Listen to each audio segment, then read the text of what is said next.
Hai, Assalamualaikum. So, untuk hari yang keempat dan yang kelima, aku rangkumkan sekali untuk episod yang terakhir ni ya. Jam 3 pagi, suasana sunyi, suhu sejuk, mata masih lagi berat, tapi semangat tetap membara kan. Jeep kami dah siap-siap tunggu. Hari ini aktiviti kami akan saksikan satu keajaiban alam, iaitu sunrise di Bromo. Sepanjang perjalanan dalam jeep tu gelap gelita juga. Mujur jarak dari hotel ke sunrise point tu tak jauh sangat. Plus minus 30 minit je, lebih kurang macam tu. Wajib stay kat hotel ni next time.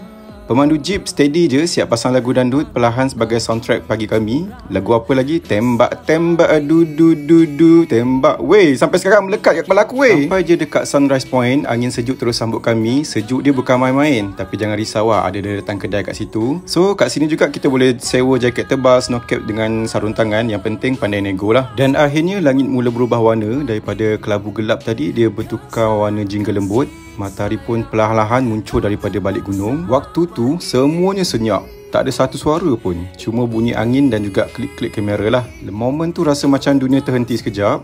Kali ni kita sunrise dari pos Dinklage. Tempat ni cantik, lagi cantik sebenarnya kalau kita naik lagi atas. Di sinilah munculnya watak penting fotografer kita. Nama dia Bintang. Dia macam director filem. Okey kak, senyum sikit. Okey bang, toleh kanan sikit. 1, 2, 3. Okey, hasil gambar dia memang padu dan berbintang-bintang. Terima kasih Bintang. Next time kalau ada rezeki, jom kita travel sama-sama. Kita ambil foto dengan video bagus sebab kita punya minat sama. 10 years ago, I'm a freelance photographer.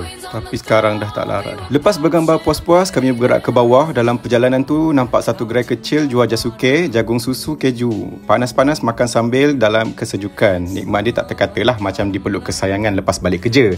Well, kau mana ada sayang, kau selimut je peluk kau. Okay, bye. Next stop, Pasir Bersisik. Berbisik. Tempat ni lapang, tenang dan angin dia boleh bila bertiup kuat tu pasir dia macam berbisik lah. Sebab tu nama dia begitu. So kalau kita pejam mata rasa macam kat dalam filem Epic lah. Cantik tau. Savannah, kami sikit sebab lighting masa tu tak berapa nak cun sebab pagi lagi kan. Jadi kami terus ke Widadoren Hill. Kat sini korang boleh naik kuda, tapi harga sekarang dah jadi 300,000. Aku tak naik sebab tak sanggup sangat lah nak bayar harga package spa untuk tunggangan less than 30 minutes tu. Tapi kalau first time boleh lah korang nak cuba. So aku ambil yang 50,000 untuk bergambar dengan kuda lah, jalan sikit-sikit kat situ. Sebenarnya 25 tapi aku bagi abang tu lebih sikit. Sebab kesian tengok kuda tu kan, dia pikul anak gajah kat belakang. Lepas dah posing dengan kuda dan background gunung, kami turun ke kawah Bromo. Cuma di bawah saja sebab tak larat nak naik tangga. Akhirnya kami pun turun dan pulangkan jaket, snow cap dan juga semua gear sewa tadi. Sempatlah beli 1-2 keychain Bromo sebagai kenangan.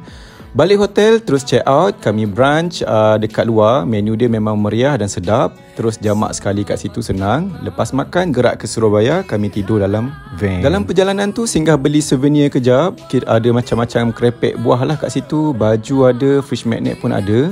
Lepas tu kita orang stop secara random dekat pasar buah Turi Rejo, kalau tak silap nama tempat tu. Petangnya kami dinner di Darmo. Aku excited order jus alpukat, memang padu. Malam tu check in di Faith Hotel Surabaya. Geng gegel terus serbu perfume Gowi dekat ground floor Tunjungan Plaza. Boleh nampak dari jauh lah signage dia. Okay, satu floor pun boleh wangi. Bau dia memang memikat iman. Malam free and easy, shopping, cuci mata dan aku terbungkus terus dalam selimut, mimpi naik jeep lagi.